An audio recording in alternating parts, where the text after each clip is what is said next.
Hey guys, hands are all filthy because I've been loading a bunch of nasty parts in the back of the truck. Today we're going to move the ball down the field a little bit further on this Chevy 4.3 liter V6 build. Follow along. Let's go do a poor man's steam clean.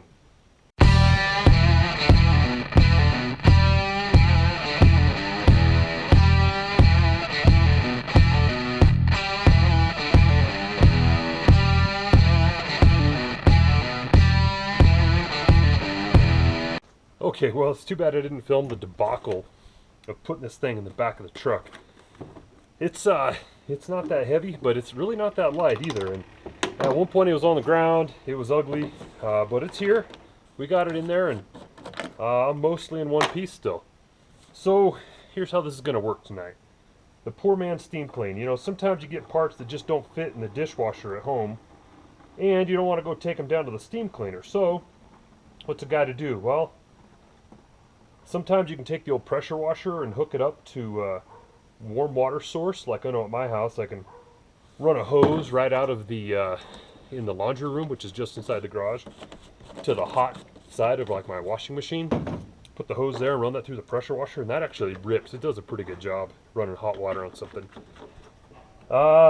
It's the middle of winter though. It doesn't really look like it, but it's still about, I don't know, 35 degrees out here right now. Pressure washer's packed up and put away. Okay, so here's what we're going to do instead. I'm going to, well, I won't reveal my secret yet. You guys will have to follow and see how I clean parts on a day like today. But here's the other thing. So, Super Clean. This Super Clean sent me actually they sent me a bunch of stuff so that I would, like, you know, use it, and they want me to show it in their videos and stuff, which I'm not too ashamed of because it's actually really good. It works really well. They haven't sent me anything else since then. Super Clean, if you're watching. I do use it all the time. I think it works great. So much so that I went and bought this gallon by myself with real American money. And it recommends that if you're going to do something like this, to cut it down, you know, dilute it with some water and stuff. But I'm not going to. We're going to run this full strength. And just in case there's other sponsors out there that are looking for a guy, I put my Super Clean in a simple green bottle, just in case. I don't want to discriminate. But I'm going to go to town on this thing. I'm going to run full strength Super Clean all over this whole engine, oil pan, and the heads that I have sitting here. Oh, and you guys can see this is about as liberal as I get when I go to putting this stuff on an engine. I don't hold back. I'm going to just spray the heck out of this, soak it all in. We're going to fire the truck up. We're going to take a ride down to town. It's not real warm outside, so I'm probably going to freeze my buns off, but we're going to do it anyway. I'll see you guys at the steam cleaner.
that's one easy way to go ahead and clean your car parts up. Yeah, I mean, you might have to play it off and wash your truck at the same time so you don't look too suspicious, but hey, it gets it done. It's not too much of a mess in the driveway or anything, and that full strength super clean really does the trick. Again, one thing I highly recommend when you use that stuff though is eye protection, because you get that stuff in your eyes, it's no joke. So get yourself some good eye pro, spray it on full strength, and coin up, get that gunk off. All right, we're gonna go home, and I've got a package that I want to open up and show you guys some cool stuff where we're gonna go next with this little engine. All right, well, we survived that. We didn't get kicked out of the car wash. I've got those things cleaned up, thrown back on the shelf. I got the block over here because the one thing you want to do, hit a little WD-40 or some kind of oil inside the cylinder walls because they're gonna flash rust. So I went ahead and shot them with WD-40, and apparently all over the garage floor too. That's not going to work out when a guy's trying to grab a little traction to step up inside the house, but I'll be careful, we'll manage. And I don't, you know, it's not that big of a deal on the cylinder walls if they flash rust now because they still got to get honed. But the block's pretty good. I got most of the crud off of it, and I'm pretty happy about that. It'll work. I can tuck it back away now, so I can get ready for the next phase of this operation. And speaking of, check it out. I got this package in the mail today, and I'm pumped. I think we should bust this thing open and see what we're dealing with, because I think this has a lot to do with what we're trying to rebuild here. Yeah, very nice. All right, so check it out. Northern Auto Parts. I don't get anything from them. I don't get anything from anybody when it comes to sponsorship or anything. But I do like certain things. One of them I like is Northern Auto. Best, honestly, probably the best prices you're going to find on the web for stuff like this, especially when it comes to something like a basic rebuild like we're going to do on this engine. Check out, here's what we got. We got ourselves a timing gear set. Yeah, that's sweet. All stock. I didn't worry about a double roller because stock. We got ourselves an oil pump, which should be in this box right here. And that's going to be really nice. That's good. So I'll have to reuse the pickup that I have on the other engine, but that's all right. That'll give us a chance to measure that out and practice putting one of those bad boys on. Oh, don't forget that guy. We also got in here some bearings. These should be main bearings. We've got rod bearings. We've got piston rings. Awesome. Yeah, this will be great. This is all going to be good stuff to go through and fit to the engine. And then here we got the basic engine gasket set with your head gaskets, intake gaskets, exhaust, valve cover, blah, blah, blah. All these things, which I'm going to use probably half of them. And then the rest of them will sit in this box in my garage where I won't know what they fit because they'll be too short because it's for a V6 and not a V8 like I'm usually building.